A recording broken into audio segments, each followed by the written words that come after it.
اعوذ باللہ من الشیطان الرجیم بسم اللہ الرحمن الرحیم. ہیلو ڈیئر اسٹوڈنٹ، آج کی اس ڈسکشن میں ہم فارماکالوجی میں سب لنگول روٹس کے تھرو جو ڈرگز ہم لیتے ہیں اس کی ایڈوانٹیجز، اس کی فوائد اس کی فوائد اور دوسرا کیا نقصانات بیان کریں گے. نقصانات بیان کریں گے کہ سبلنگول روٹس یا سبلنگول پاتھ وے کے تھرو جو ڈرگز، جو ادویات، جو میڈیسنز ہم لیتے ہیں اس کی فوائد ہمارے ساتھ کیا ہے، اس کی نقصانات کیا ہے، جو اس کی یوزفلنس کیا ہے، اس کے ڈس ایڈوانٹیجز ہمارے ساتھ کیا ہے. تو سب سے پہلا فائدہ، سب سے پہلا ایڈوانٹیجز سبلنگول پاتھ وے کی ہمارے ساتھ یہ ہے کہ یہ ڈرگز ہم ایمرجنسی یعنی ہنگامی صورتحال کے دوران استعمال کر سکتے ہیں. جب ایک ہنگامی صورتحال پیش آ جائے، ایک پیشنٹ جو ہے اس کو ایک سڈنلی ایکسیڈنٹلی کچھ ہو جائے، کچھ چینجز اس کی باڈی میں واقع ہو جائے، تو سبلنگول پاتھ وے کے تھرو جو ڈرگز ہم دیتی ہے وہ اس صورتحال میں ایک اہم اور ایک مؤثر کردار ادا کر دیتی ہے ہمارے ساتھ.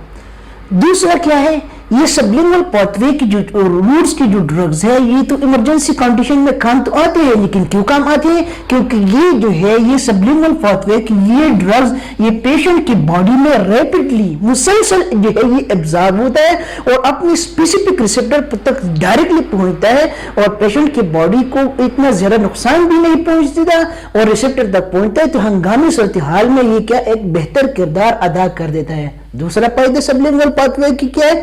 دوسرا فائدہ اس کا یہ ہے کہ جو ٹاکسک مٹیریل اس سبلنگول پاتھ وے کے ڈرگز میں ہمارے ساتھ موجود ہوتے ہیں، تو سبلنگول روٹس کے تھرو جب وہ اندر جا کر منہ کے اندر جا کر تو جو ٹاکسک مٹیریل، ٹاکسک سبسٹانسز ان ڈرگز میں ہوتے ہیں وہ کیا ماؤتھ میں ریموو ہو جاتے ہیں. منہ میں ان ڈرگز سے وہ ٹاکسک مٹیریل، وہ ٹاکسک سبسٹانسز ماؤتھ میں ریموو ہو جاتے ہیں، تو اندر باڈی تک زیادہ نقصان یا جو چیز ہے وہی نہیں پہنچتا اور موکس کے تھرو وہ جو ہے پھر یعنی تھوک کے تھرو، اسپٹنگ کے تھرو وہ کیا باڈی سے وہ ٹاکسک مٹیریل ریموو کی جاتی ہے، یعنی باڈی کو کوئی زیادہ نقصان نہیں پہنچتا.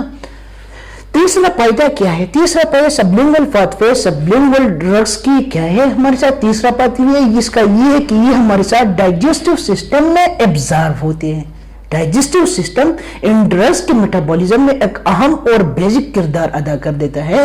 دوسرا کیا انٹیرو ہیپیٹک یعنی لیور میں بھی یہ سرکولیشن کر دیتی ہے اور لیور میں جب یہ سرکولیشن کر کے تو ان سے ٹاکسیسٹی جو ہے وہ کیا ہو جاتی ہے، دور ہو جاتی ہے. کیا وہ ٹاکسیسٹی دور ہو جاتی ہے ان سبلنگول پاتھ وے کے ڈرگ سے. آگے ڈسکس کرتے ہیں کیا سبلنگول روٹس کے ڈس ایڈوانٹیجز کہ جو سبلنگول ڈرگز ہم لیتے ہیں یہ اس کے نقصانات کیا ہیں، باڈی میں یہ کون سی نقصانات، کون سے ڈس ایڈوانٹیجز ہمارے ساتھ کاز کر دیتے ہیں. تو سب سے پہلا جو نقصان ہے ہمارے ساتھ کیا ہے کہ یہ ہمارے ساتھ ویزو کانسٹرکشن کاز کر دیتی ہے. کس چیز کی؟ موکوسا کی. اور موکوسا کی جو ویزو کانسٹرکشن موکوسا لیئر کی یعنی ماؤتھ کی موکوسا لیئر ہے یا اسٹمک کی موکوسا لیئر ہے، تو جو ویزو کانسٹرکشن یہ اس میں کاز کر دیتی ہے موکوسا میں کہا کہ موکوسا میں بیسیکلی سبلنگول پاتھ وے میں سبلنگول آرگن کی موکوسا لیئر میں ویزو کانسٹرکشن کاز کر دیتی ہے. تو یہ ویزو کانسٹرکشن جو ہے یہ ڈائریکٹلی پھر ویزو ڈائلیشن اس میں نہیں ہوتا، یعنی ڈائریکٹلی ڈائلیٹ نہیں ہوتا اور کیا یہ کانسٹرکٹ رہتا ہے. اس وجہ سے یہ کیا ہے، یہ اس کا ایک بہت بڑا نقصان ہے. دوسرا نقصان کیا ہے سبلنگول پاتھ وے کی؟ جو دوسرا نقصان یہ ہے کہ اس پاتھ وے میں اگر ایک پیشنٹ کو ہائی ڈوز میں ایک ڈرگز چاہیے ہو تو وہ ہم نہیں دے سکتے. کیوں نہیں دے سکتے؟ کیونکہ اس سے وہ پیشنٹ جو ہے پیٹل کنڈیشن تک پہنچتا ہے. اور کیوں پہنچتا ہے؟ کیونکہ سبلنگول پاتھ وے کی جو ڈرگز ہے وہ انسان کی ہیومن باڈی یعنی پیشنٹ کی باڈی میں ریپڈلی ہمارے ساتھ ایبزارب ہوتی ہیں. تیسرا نقصان اس کا کیا ہے، یعنی چوتھا نقصان یہ اریٹیشن کاز کر دیتی ہے کس جگہ پہ؟ اورل موکوسا میں. اور یہ اریٹیشن کیوں کاز کر دیتی ہے؟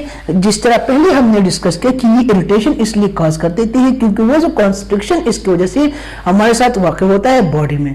سو ڈیئر لیڈیز اینڈ جنٹلمین، یہ تھا آج کا لیکچر. اگر یہ ویڈیو فارماکالوجی کا یہ ویڈیو آپ کو پسند آ گیا ہو تو پلیز لائک کریں، سبسکرائب کریں اور دوسروں کے ساتھ بھی شیئر کریں. اگر آپ کا کوئی کوشچن ہو تو کمنٹس میں ضرور پوچھیے اور ایک بہترین سا کمنٹس اور لائک ضرور ڈالیے. So dear ladies and gentleman, thank once again, thank you for your attention.